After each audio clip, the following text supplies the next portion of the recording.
बहादुरपुर का किला कहा जाता है। ये एक ऐसा किला था जिसके अंदर मस्जिद भी था तो मंदिर भी था। बहादुरपुर का किला कहा जाता है। ये एक ऐसा किला था जिसके अंदर मस्जिद भी था तो मंदिर भी था। ये निशानी थी उस समय के हिंदू मुस्लिम के भाईचारे की। और इस किले का इतिहास अलग ही था, जहां हमें कोई अंत नहीं था, जिस पर हम गए तो सही लेकिन आगे जाने की हिम्मत नहीं हुई। यहाँ पर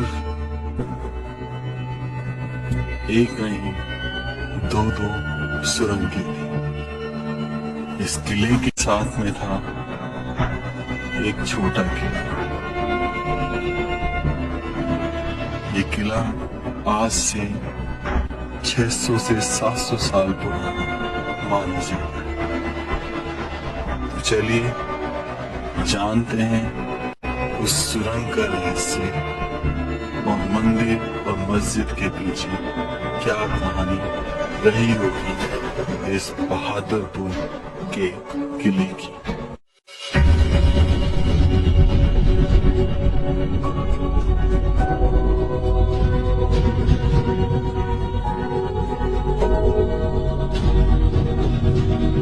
ये जगह पड़ती है 18 किलोमीटर। इसका नाम है बहादुरपुर, जो कभी पहले बहादुरगढ़ हुआ करता था और आज आलम यह है कि यहाँ के लोग इसे बहादुरपुर बुलाते हैं।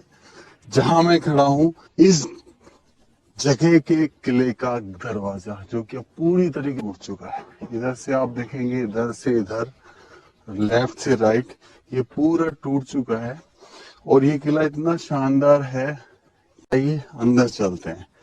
ये किला अरावली पर्वत की चोटी पर बसा हुआ है और लगभग इसकी जो ऊंचाई है सतह से वो 50 मीटर के आसपास होगी। तो आज ही जैसे हैंड की तरफ आप देख रहे हैं एक मेहराब नजर आ रहा है, जो कि बेसिकली सैनिकों के लिए होता था। उल्टे हाथ की तरफ भी आपतर आएगा, जो कि अभी टाइम के साथ साथ ये मिट्टी जो है ऊपर आ गई है और ये मेहराब लगभग बंद सा हो गया है।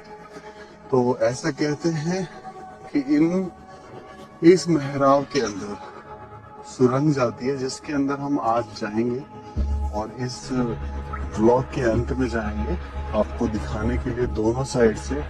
तो दोनों साइड से जो है अपन अंदर चले घोड़ों के लिए, और यहाँ के जो सिपाही होते थे जो रक्षा करते थे किलों की, उनके लिए होता था।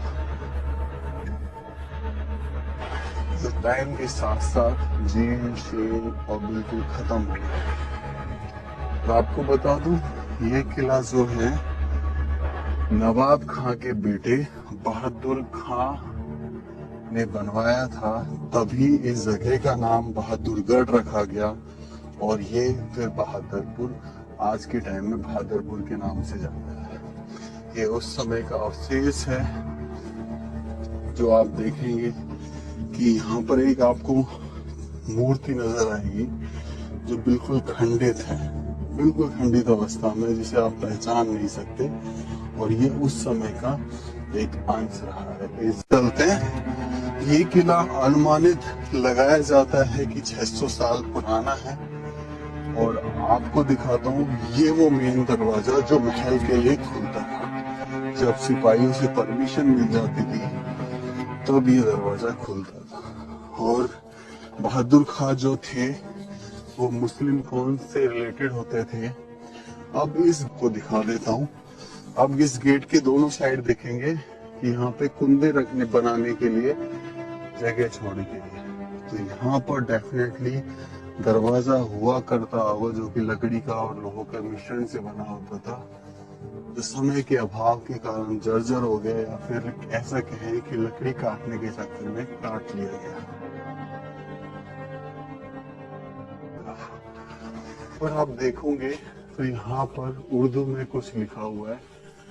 ये उर्दू है, फारसी है, मैं नहीं जानता, लेकिन ये दिखाता है कि ये जो जगह है बेसिकली ये उनके पूजा स्थल की जगह रही होगी।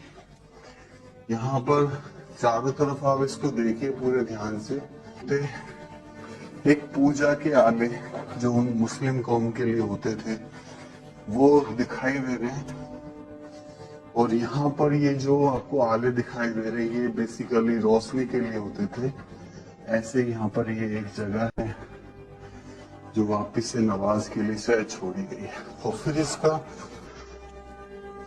तो बहुत फेमस था। जैसे ही आप अंदर चलते हो आपको एक बहुत बड़ा कुआं दिखाई देगा, जिसे मान लीजिए एक स्टोरेज टैंक।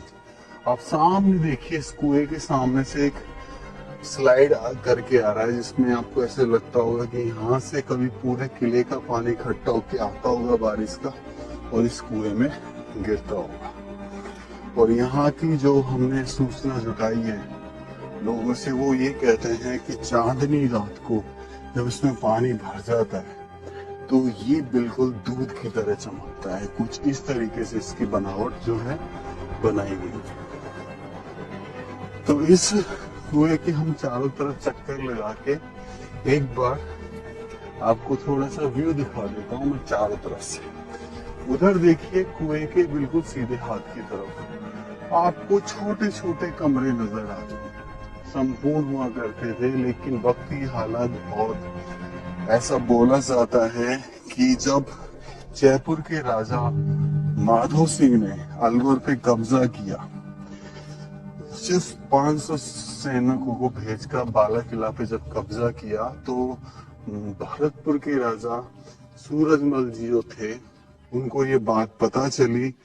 और 23 मार्च 1756 वो दिन था जब